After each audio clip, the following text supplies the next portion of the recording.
The Dolphins lied to us about Tom Brady and Sean Payton, man. Listen, bro, with all the tampering news going around, Stephen Ross done got suspended. This is going to be interesting, man. Let's go ahead and see how that boy microphone break it down, man. Let's get straight into it. Any truth to the reports that at some point you were interested in becoming a part of the Miami Dolphins in any situation, in any circumstance? Just in from the NFL, and this is a bombshell. The NFL is docking the Miami Dolphins' first-round draft pick next season and a third-round selection in 2024 for tampering in their pursuit of Tom Brady. Yesterday, we finally got a verdict on the Deshaun Watson situation. It's been about a year and a half as we were waiting for a verdict on this situation. And it seems like today, the NFL was going after another team that they really wanted to punish, a team that was in some controversy a few months ago, primarily at the hands of the Brian Flores lawsuit. Oh, yeah. And although they didn't end up punishing the Miami Dolphins for some of the Brian Flores lawsuit, there's been one conspiracy I had in regards to Tom Brady potentially going to the Miami Dolphins that ended up holding true. If you remember, during the beginning of June, once OTAs were set to start, Tom Brady was asked point blank about the reports about whether he was interested in joining the Miami Dolphins in some capacity as a minority owner, as an executive, or as a player before returning to the Tampa Bay Buccaneers. Wow, now, this is something that just made way too much sense, and conspiracy theorists just ran wild with this because, one, let's be honest, the Tampa Bay Buccaneers did a remarkable job in the short period of time that Tom Brady was their quarterback. They completely changed their culture really quickly. Now, that's true, though. Admit, this upcoming year isn't necessarily as exciting as last year was, or even as the year before was. I mean, you had Rob Gronkowski retire, Antonio Brown's no longer a part of the team, and it seems like their entire offensive line is decimated, although it seems like the latest two players, Tristan Wirfs and Ryan Jensen, occurred in the past week. Yeah, it's tough, man. Retired over the offseason, so it would make sense that Tom Brady would want to move on. It would make sense that he would want to spend his final year in the NFL because, bear in mind, in the past, Tom Brady has said over and over again that he is interested in potentially being a part owner of a franchise. And when Tom Brady was asked about it, well, this is what he had to say. Again, I had a lot of conversations with a lot of people, as I've had for the last 3 or 4 years in my career, about, different opportunities when I'm done playing with football. So, I kind of made a decision of what I'd like to do,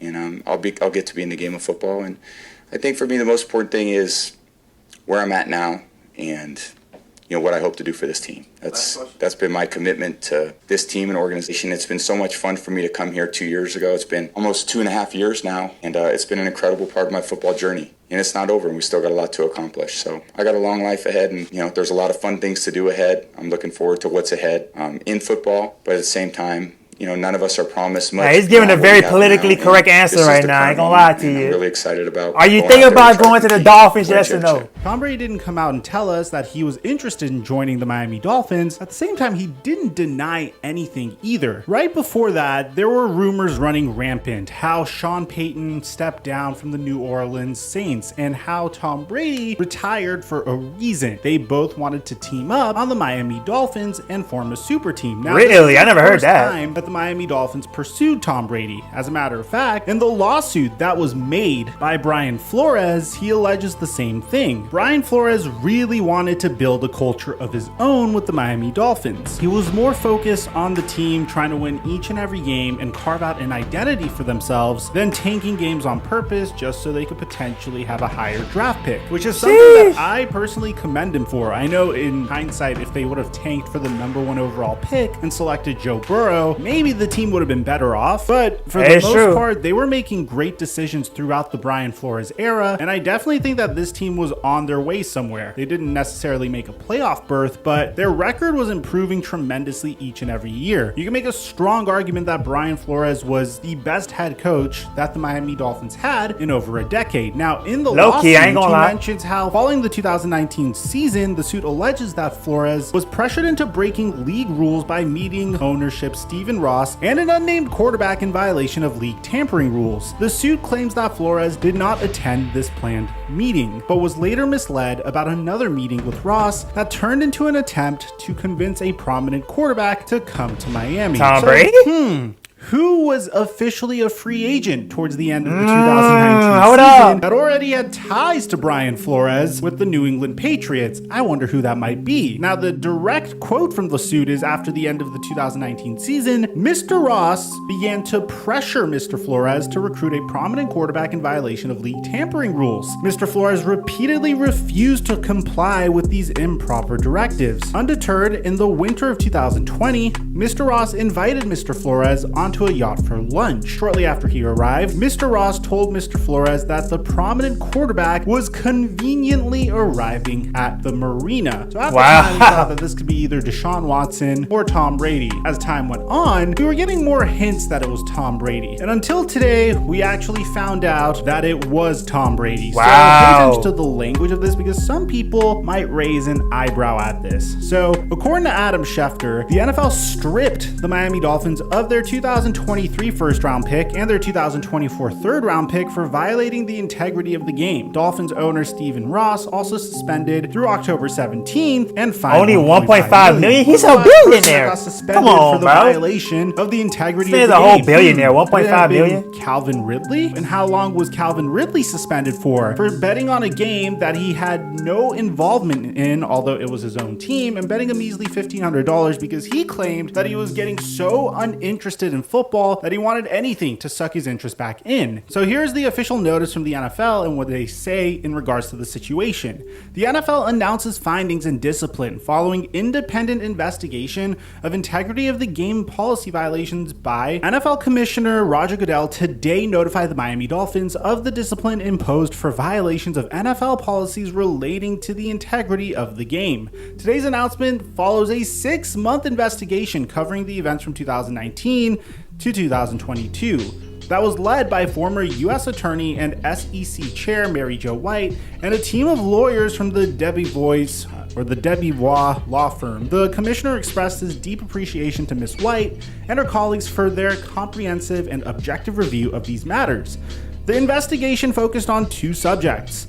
1, whether the Dolphins violated league rules prohibiting tampering with a player and a coach under contract to other clubs. And 2, whether during the 2019 season, the Dolphins intentionally lost games to improve the club's draft position in the 2020 NFL Draft, and whether the Dolphins chairman and managing general partner, Mr. Stephen Ross, offered head coach Brian Flores financial incentives or otherwise encouraged him to lose games. The commissioner thanked the Dolphins for the cooperation provided by the club and its leadership. So before we get to this, man, it's really important to know, Stephen Ross denied everything that he's about to get charged with. Of course he did. The first part is tampering. The investigation conclusively established violations of the anti-tampering policy on 3 separate occasions. 1, Miami Dolphins had impermissible communications with quarterback Tom Brady in 2019 to 2020 while he was under contract to the New England Patriots. Those communications began as early as August 2019 and continued throughout the 2019 season and postseason. These numerous and detailed discussions were conducted by Mr. Beal, who in turn kept Mr. Ross and other Dolphins executives informed of his discussions with Tom Brady. But wait, there's more. It's not just Tom Brady in this, although that is already a huge story in of itself. The Miami Dolphins again had impermissible communications while both Mr. Brady and his agent during and after the 2021 season. While he was under contract to the Tampa Bay Buccaneers. Those discussions began no later than early December 2021 and focused on Mr. Brady becoming a limited partner in the Dolphins and possibly serving as a football executive.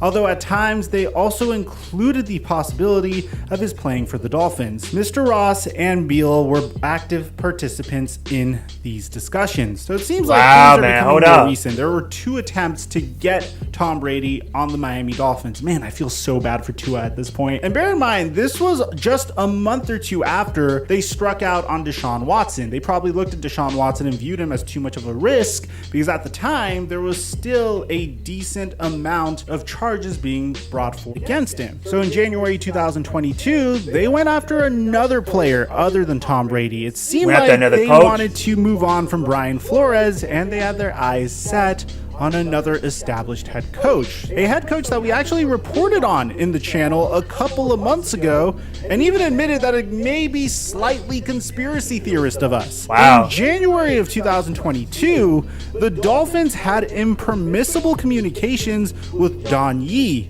the agent for the New Orleans Saints head coach, Sean Payton, about having Mr. Payton serve as Miami's head coach. Miami did not seek consent from the New Orleans Saints to have these discussions, which occurred before Coach Payton announced his decision to retire as the head coach of the New Orleans Saints.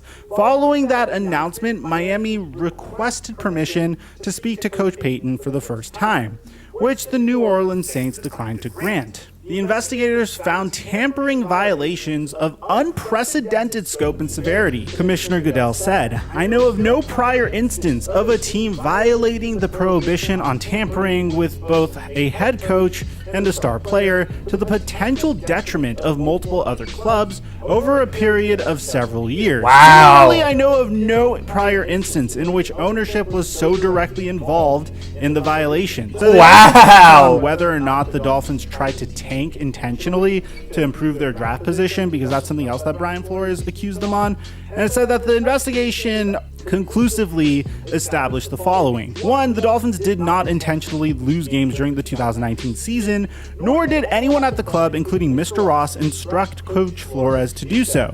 No witness contended otherwise. The Dolphins competed hard to win every game, including at the end of the season when they beat Cincinnati and New England, despite worsening Miami's position in the 2020 draft. On a number of occasions during the 2019 season, Mr. Ross expressed his belief that the Dolphins' position in the upcoming 2020 draft would take priority over the team's win-loss record. These comments were made most frequently to team president and CEO Tom Garfinkel, but were also made to general manager Chris Greer, senior vice president Brandon Shore, and coach Flores. These comments, which he took to be suggestions that he lose games, troubled Coach Flores and led him to express his concern in writing to senior club executives, each of whom assured Coach Flores that everyone, including Mr. Ross, supported him in building a winning culture in Miami. After this, Mr. Ross no longer made any such comments to Coach Flores. One such comment is a claimed offer by Mr. Ross to pay Coach Flores $100,000 to lose games, as to which there are differing recollections about the wording, timing, and context. However phrased, such a comment was not intended or taken to be a serious offer, nor was the subject pursued in any respect by Mr. Ross or anyone at the club. Every club is expected to make a good faith effort to win every game. The integrity of the game and public confidence in professional football demand no less. An owner or senior executive must understand the weight that his or her words carry and the risk that a comment will be taken seriously and acted upon. Even if that is not the intent or expectation, even if made in jest and not intended to be taken seriously, comments suggesting that draft position is more important than winning can be misunderstood and carry with them an unnecessary potential risk to the integrity of the game. The comments made by Okay, Mr. so Ross you're did trying not to say he was affect possibly Coach saying it in a Flores' joking commitment to way, win, and but the Flores Dolphins competed could have to win possibly took every it serious game. or in a Flores is joking to be way. commended for They're not saying they shouldn't have made no allowing comments any like that at comment all. about the relative importance of draft position to affect his commitment to win throughout the season. Based upon the findings and conclusions, the following discipline will be imposed. The Miami Dolphins will forfeit the club's first-round selection in the 2023 NFL Draft and the third-round selection in the 2024 NFL Draft. Sheesh. Their owner, Mr. Ross, will be suspended through October 17th, 2022. During this period, he may not be present at the Dolphins facility and may not represent the club at any team or NFL event. He may not attend any league meeting prior to the annual meeting in 2023, is removed from all league committees indefinitely, and fined $1.5 million. Mr. Bruce Beal, the Dolphins' vice chairman and limited partner, may not attend any league meeting for the remainder of the 2022 season and is fined $500,000. This discipline is informed by the competition committee's clear guidance that more stringent discipline, including suspensions, should be imposed for tampering violations to deter future violations and to safeguard the integrity of the game. The buzzword in this is to safeguard the integrity of the game, which automatically makes me draw comparisons to Calvin Ridley's situation.